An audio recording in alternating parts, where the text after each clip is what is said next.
Vaca Muerta, ¿cómo no íbamos a hablar del tema en un Energy Summit, no?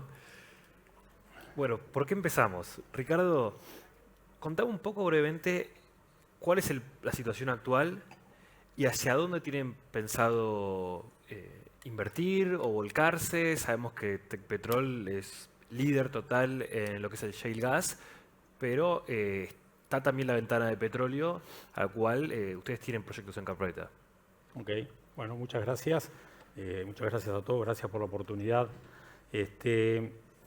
Hoy, como saben, Tecpetrol es líder en la producción de gas. Opera el yacimiento Fortín de Piedra en Vaca Muerta, que produjo en el invierno 24 millones de metros cúbicos. Es por lejos el mayor yacimiento productor de gas en Argentina. Eso es casi un 13-14% de la producción total que consume el país. Y lo que quiero destacar acá es que Fortín de Piedra tiene el 1,5% de la superficie total de Vaca Muerta. Esto es lo primero que me gustaría resaltar para mostrar la potencialidad y la materialidad que tiene Vaca Muerta en términos de volúmenes de energía, volúmenes de gas, volúmenes de petróleo, para aún con la transición. Escuchaba al panel anterior y coincido que la transición y las renovables es un tema que no es que se viene, que sigue y continúa, probablemente a una velocidad distinta. Creo que hoy el mundo entendió que se necesitan de todas las energías durante la transición. El tema de la seguridad energética, otro tema que salió, pero a raíz del conflicto Rusia y Ucrania. Y entonces Argentina tiene la oportunidad de poner en valor un recurso enorme, como es el de Vaca Muerta. Estamos hablando 150, 300 trillion cubic feet, eso es gas para Argentina para 150 años o más, volúmenes inmensos de petróleo. Y en el caso particular de Tecpetrol, como ya tenemos un play muy desarrollado en gas, hemos estado trabajando en estos dos últimos años en desrisquear un par de campos petroleros y ya estamos en condiciones, hemos tenido muy buenos resultados. Vuelve a mostrar nuevamente la gran competitividad que tiene la roca Vaca Muerta. Como me gusta decir a veces, de la superficie para abajo, en Argentina y en Vaca Muerta, somos Estados Unidos, tenemos todo resuelto, tenemos una roca muy competitiva, las hemos logrado entre todos los operadores desarrollarla, perforarla y producirla a niveles muy, muy competitivos con el mundo, como nos comparamos en este caso con Estados Unidos. Y entonces Tecpetrol está en condiciones de, si se dan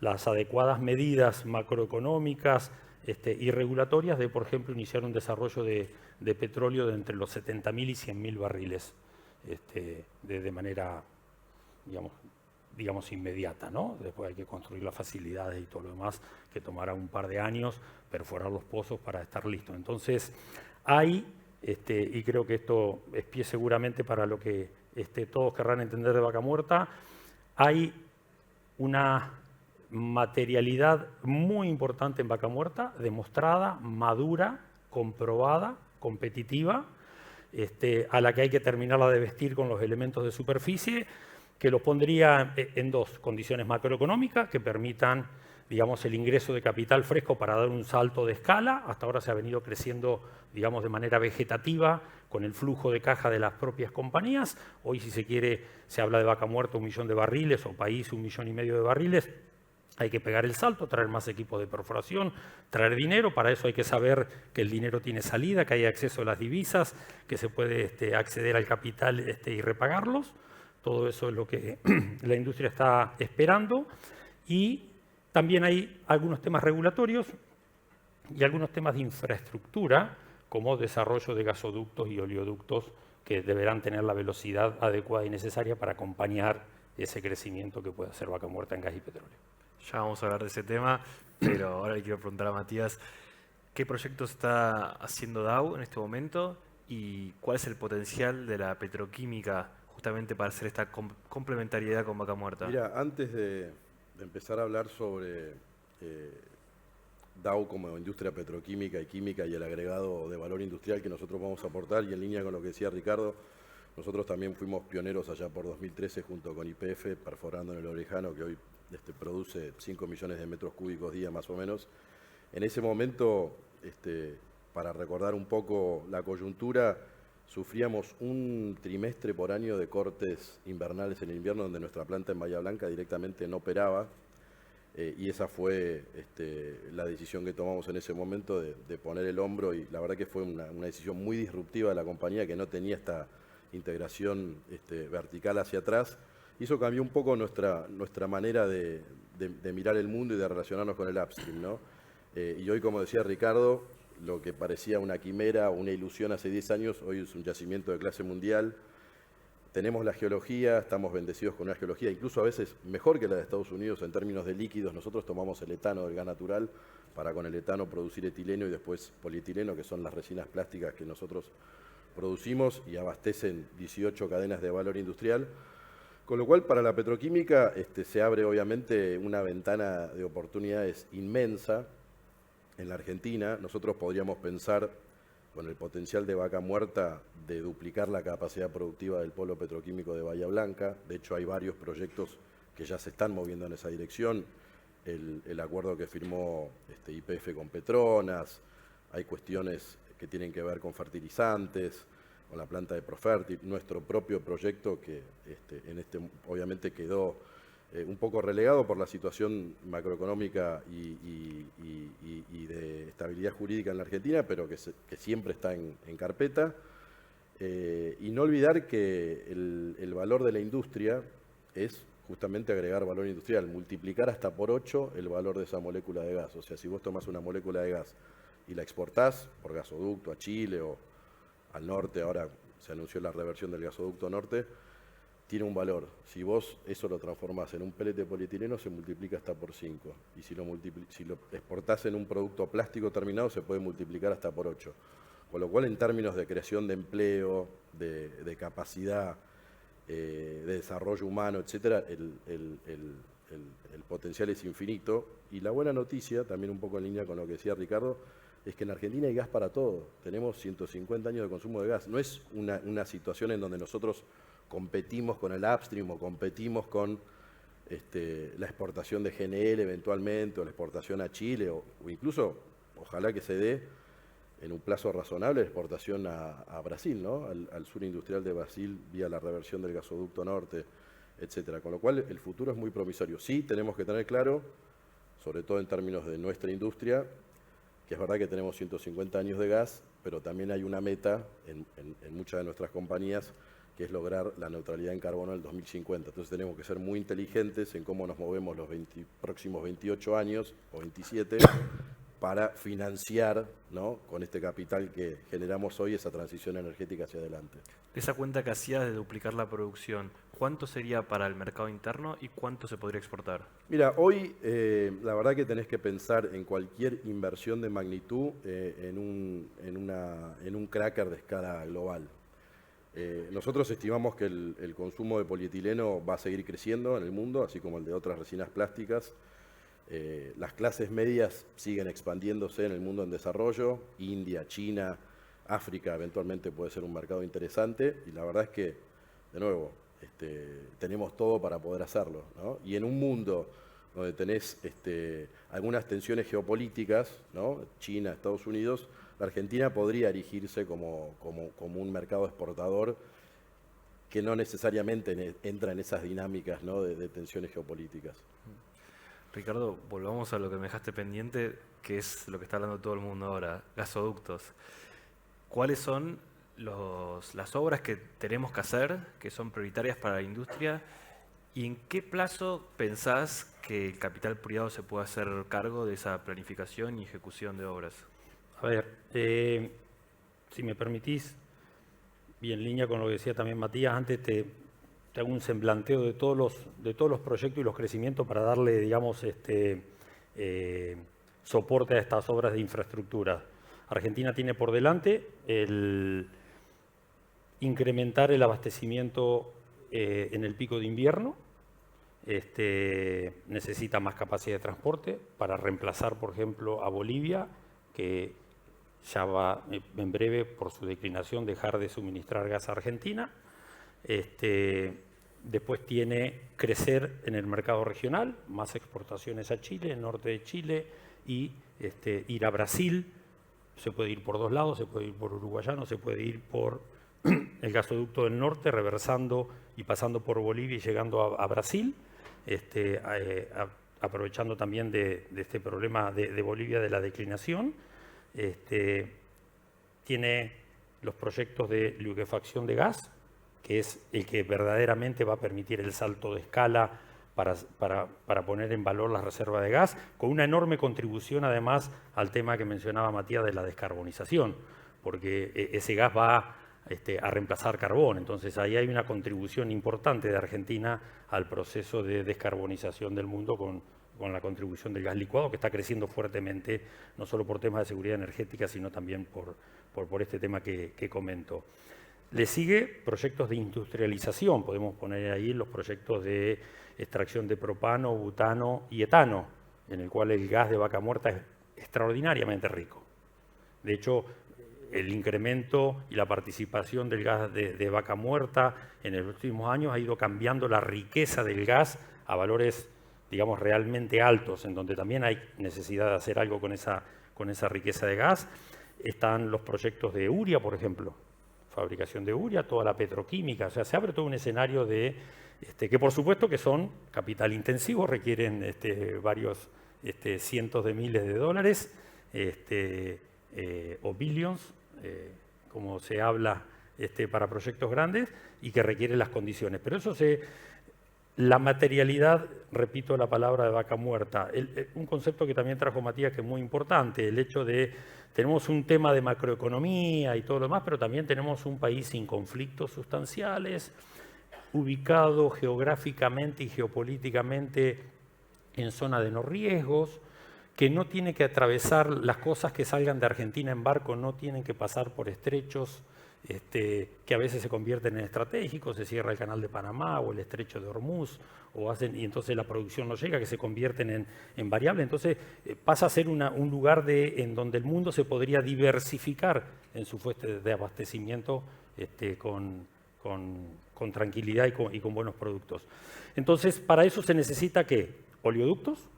Ya estamos, Oldelval está haciendo la ampliación del proyecto Duplicar, rápidamente salió al mercado y consiguió más pedido de volumen de transporte que el que ofrecía, y ahora se están evaluando dos opciones, el Triplicar o el Vaca Muerta Sur, que lidera YPF, que permitirían dar el otro salto de escala importante, y esos proyectos están en curso y la industria lo soporta. Del lado de los gasoductos se necesitan dos cosas: ampliar la capacidad de transporte, se acaba de hacer el GNK 1, se debe hacer el GNK 2, y también está la etapa de reversión del norte. ¿Por qué? Porque Argentina tenía un sistema de transporte que estaba diseñado para traer gas de Bolivia y llevarlo hasta Buenos Aires, el centro de consumo. Ahora Argentina cambió. Ahora el polo de suministro de gas de Argentina y de la región es Neuquén. Y entonces todos los gasoductos se tienen que reversar, dar vuelta, para que el gas de Neuquén llegue a Buenos Aires en las cantidades que se necesiten, a los proyectos de liquefacción, a los proyectos de industrialización, y lleguen al norte también. Eso se llama el proceso de reversión. Estaba en marcha la primera etapa de ese proyecto de reversión, que es la Carlota Tío Pugio, que ya estaba a punto de ser adjudicado. Entendemos que es una de las obras prioritarias que el gobierno mirará rápidamente. En la industria pensamos que eso debería seguir su curso, porque es inmediato, porque reemplaza el gas que va a declinar de Bolivia para el año que viene, y lo necesitamos para el invierno. Y respecto de la nueva modalidad o no que exista para construcción de algunos ductos con inversiones privadas, dependerá de cuán pronto aparezca la regulación, el marco regulatorio, las condiciones económicas que hasta ahora no han permitido, en el caso del gas, por ejemplo, poder construir infraestructura de transporte porque no hay tarifa. Las grandes transportistas no tienen determinados sus sistemas tarifarios, y entonces se necesita recomponer eso, recomponer la confianza, digamos, y que puedan salir las inversiones. Así que lo diría en dos partes. Lo inmediato, la primera etapa de la reversión debería seguir su curso y rápidamente ponernos a trabajar en cómo creemos, industria y gobierno, que es la mejor manera de aprovechar esta ventana de oportunidad en tiempo y forma para poder capturar valor. ¿Por qué? Porque los off-takers de producto en el mundo ya están tomando posición en el mercado. Ya están haciendo contratos de mediano y largo plazo en el mundo de proyectos que van a empezar en el 2020, van a estar listos en el 2028 o 2030, pero que ya hoy se están asegurando porque necesitan asegurarse el suministro de gas y tenemos que estar ahí para esa conversación. El beneficio de la obra de reversión del gasoducto norte es que tiene un crédito de la CAF que representa gran parte de su costo. No es así en la segunda etapa del Néstor Kirchner, que todavía no hay una financiación asegurada. Te quería preguntar entonces, ¿qué mecanismo crees que se puede lograr para financiar esta segunda etapa? Y si tenemos un deadline como existe en la reversión del gasoducto norte, que si no se llega para el próximo invierno, realmente el sistema corre un riesgo de abastecimiento o va a tener serios problemas de suministro en el norte. Sí, claro, el primer tramo de reversión del norte tiene fundamentalmente que ver, como dije, con Bolivia. Bolivia, de hecho, entiendo que tenemos contrato de suministro con Bolivia hasta agosto, septiembre del año que viene. Y a partir de ahí no está garantizado el volumen, además que sabemos que Bolivia está declinando. El segundo tramo del gasoducto Néstor Kirchner es el que permite poner en valor el primer tramo y no, digamos, reemplazar totalmente Bolivia y reemplazar también los líquidos en el norte. O sea, en el norte se consume gas y se consume líquido para generación térmica. Ya ampliando la capacidad de transporte total, uno permite en el invierno alimentar completamente con gas todo el sistema de generación, dejar de importar gas de Bolivia y dejar de quemar líquidos y dejar de quemar LNG, excepto en algunos días. Siempre va a ser necesaria alguna importación de gas licuado en 10, 15, 20 días al año. Eso, digamos, tiene todo el sentido. No tiene sentido construir capacidades locales para proveer gas solamente por 20 días. Y reemplazar eso. Y va a generar, el primer impacto del GNK2 es generar saldos exportables a la región en el verano. Después, si se hacen más ampliaciones de gasoductos, se podrán tener saldos exportables en verano y invierno a toda la región 365, porque si uno quiere capturar la industria de Brasil o la industria de Chile, van a pedir que el gas sea los 365 del año. Entonces, a tu pregunta, sí, la respuesta es, hay un sentido de la urgencia, por eso es importante ponerse a trabajar rápido en los lineamientos que pudieran estar proponiendo. Matías, hace un ratito mencionabas la cuestión geopolítica y cómo ciertos jugadores de peso en la industria petroquímica fueron afectados por los últimos acontecimientos mundiales y eso abriría un lugar o jugaría a favor de Argentina para que se posicione y ocupe digamos, un lugar más protagónico. ¿Es así? ¿Crees que están dadas condiciones para pegar ese salto? Sí, absolutamente. Lo vemos incluso dentro de Dow. En Europa el costo de descarbonizar es muy alto, la materia prima se volvió muy alta, obviamente, a partir de la guerra en Ucrania. Probablemente Europa vuelva a consumir gas ruso en algún momento, pero la verdad es que ha sido un llamado de atención muy fuerte y ahí, como decía Ricardo, nosotros estamos en una zona relativamente pacífica, sin conflictos relevantes, sin desastres naturales, una zona de estabilidad con acceso a las principales rutas comerciales del mundo y sí, lo que necesitamos es un país normal, o sea, todo lo que no depende de nosotros está bien, ¿no? Ahora lo que necesitamos es estabilizar la macroeconomía. Yo creo que la buena noticia es que hay un consenso no solamente político, sino también social, de hacia dónde tenemos que ir, más allá del resultado de la elección, de quién es la persona que lo va a conducir, pero hay un mensaje muy claro de hacia dónde tenemos que ir como país, que es hacia dónde van los demás países del mundo, básicamente, ¿no? Así que en ese sentido soy muy optimista. Sí me parece que hay un elemento que en Argentina no se está discutiendo todavía con la profundidad que merece, justamente porque cuando tenés el desbarajuste de las variables macroeconómicas como el que tenemos nosotros, todavía no hay espacio para ese debate, pero es el debate de la sustentabilidad, ¿no? Y el debate de la descarbonización.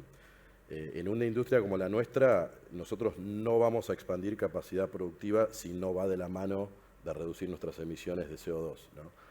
Hoy anunciamos la decisión de invertir más o menos 6.000 millones de dólares en un cracker, el primer cracker carbono neutro del mundo en Canadá.